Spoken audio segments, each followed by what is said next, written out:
Buenas noches, nuestro CIPA 3 está conformado por Jesús David Sáenz Pitia, Ernova Caldera, Lina Marcela Díaz, Viviana Ochoa y mi persona Erika Romero. Y hoy venimos a sustentarle el tema instrumentos de política comercial.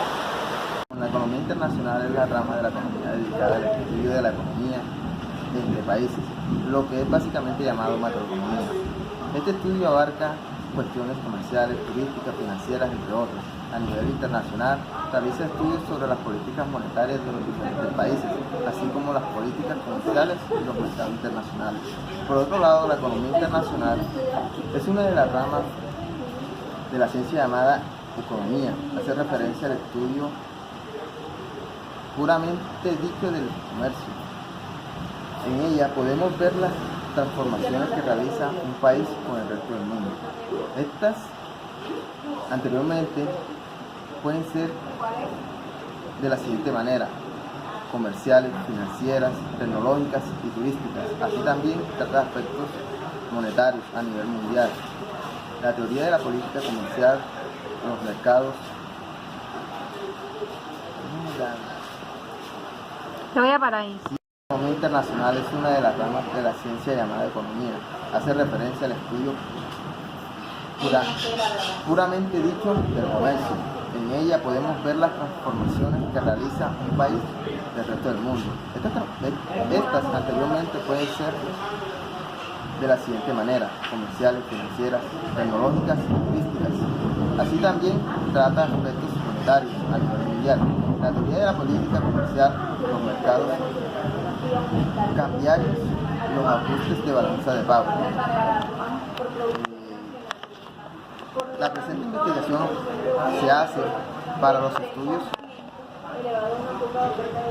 La investigación se hace para que los estudiantes comprendan el significado tan grande que encierra la microeconomía. Se hace para que los estudiantes comprendan el significado tan grande que encierra la microeconomía y para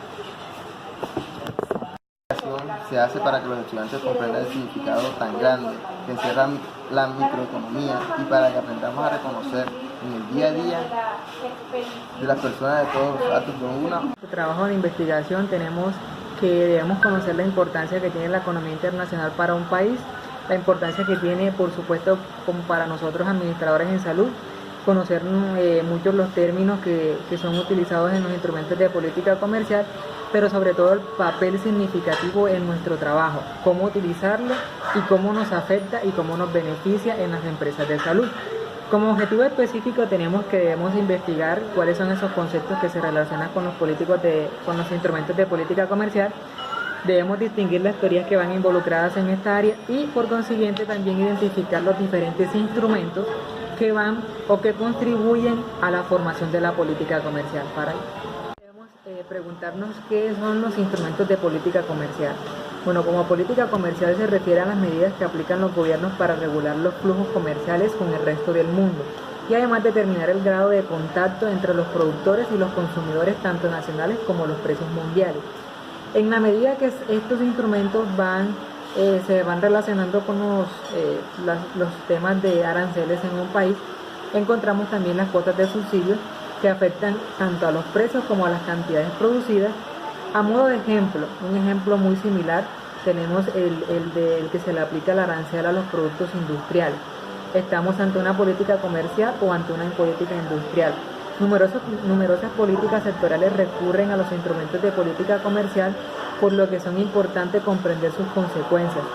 En esto vamos a analizar cuáles son los efectos o cuáles son las consecuencias que contraen cada política o cada instrumento de política comercial en los precios y en la producción, pero también saber el bienestar o las consecuencias positivas que esto nos van a traer tanto al desarrollo del país como al desarrollo de cada persona. Que existe una gran cantidad y variedades de barreras no arancelarias, pasaremos a enumerar las que más utilizan en la actualidad para regular las relaciones comerciales con el exterior. Una es las contingentes o cuotas a la importación.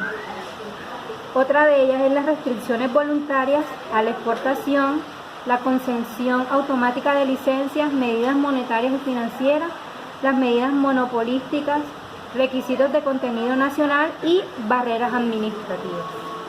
No arancelarias, que son la pérdida de significación de las barreras arancelarias como instrumento de protección, y permitió que fueran reemplazadas por otro tipo de restricciones o formas de regulación no arancelarias. Cada vez se centra en la atención de una amplia variedad de medidas no arancelarias utilizadas por gobiernos, fundamentalmente por los países capitalistas desarrollados y sus empresas transnacionales, con el propósito de mejorar su competitividad y dominación en los mercados internos y externos, al punto que tales medidas se han ido insertando de forma orgánica en sus respectivas legislaciones comerciales. Existe un amplio número de instrumentos y medidas con que pueden contar los gobiernos para controlar sus relaciones comerciales con el resto de los países. De manera general, se pueden clasificar en dos grandes grupos, como medidas arancelarias y medidas no arancelarias. Las medidas arancelarias o barreras arancelarias persisten los objetivos fundamentales: proteger las industrias nacionales de las competencias extranjeras y contribuir a incrementar los ingresos fiscales del país. El instrumento que utiliza para ejercer este tipo de medidas es el arancel, que también se conoce como tarifa aduanera, arancel de aduana o derecho de aduana. El arancel consiste en un impuesto con el que se gravan las importaciones al cruzar las fronteras nacionales.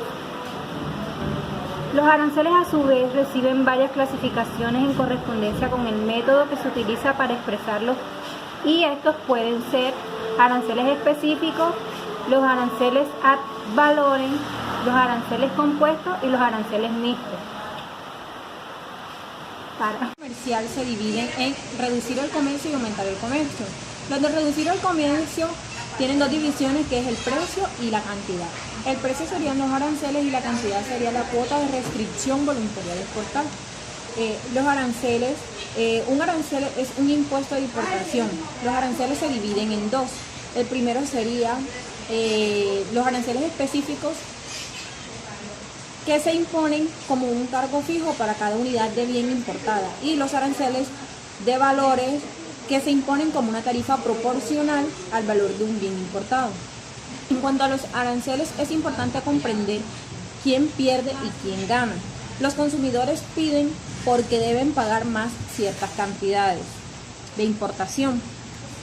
El efecto de los aranceles tiene dos divisiones: lo que es la imposición de un arancel al aumentar el precio nacional del bien obligatorio a los consumidores al reducir sus compras. Los aranceles tienen como efecto, por su aumento distorsionado de los precios, que llevan a dos reacciones: la disminución de la demanda de los consumidores y el aumento de la cantidad de oferta de los productos. El subsidio de una alternativa de los aranceles. El subsidio es una asistencia financiera gubernamental a un producto nacional. Los subsidios toman muchas formas, que incluyen donativos en efectivo, préstamos de bajo interés, concesiones fiscales y la participación del capital gubernamental en firmas nacionales.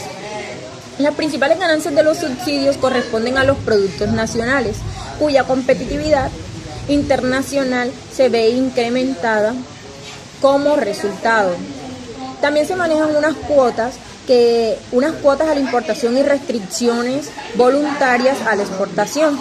Una cuota de importación es una restricción directa sobre la cantidad que de un bien puede importar un país. La restricción normalmente se hace cumplir mediante la expedición de licencias de importación por un grupo de individuos o firmas. Tanto el comercio como la política comercial son actividades económicas dinámicas, es decir, evolucionan con el tiempo. Es por ello que las teorías explicativas sobre los intercambios de bienes y servicios se han multiplicado, tratando de dar respuestas más acertadas a lo que acontece en el intercambio de bienes y servicios, y al por qué la política comercial está desempeñando un papel cada vez más esencial. En la economía mayoría de los países encontramos dentro de este análisis y con carácter general la liberalización de los intercambios de mercaderías y servicios. Sin embargo, aclaro que no podemos afirmar o concluir que se pueden hacer extensibles a todos los países. En ocasiones las aplicaciones de barreras comerciales pueden convertirse en la mejor opción para maximizar sus propios beneficios, aunque ellos impliquen el perjudicar a una economía global. Corta porque no. Por último, vemos que los factores tecnológicos, económicos e incluso políticos están siempre presentes en la explicación del crecimiento del comercio internacional, aunque de diferente manera en cada periodo.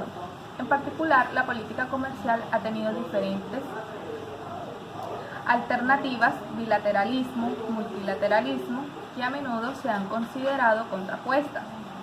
Una revisión histórica nos permite extraer conclusiones importantes sobre el consenso en torno a las reglas del comercio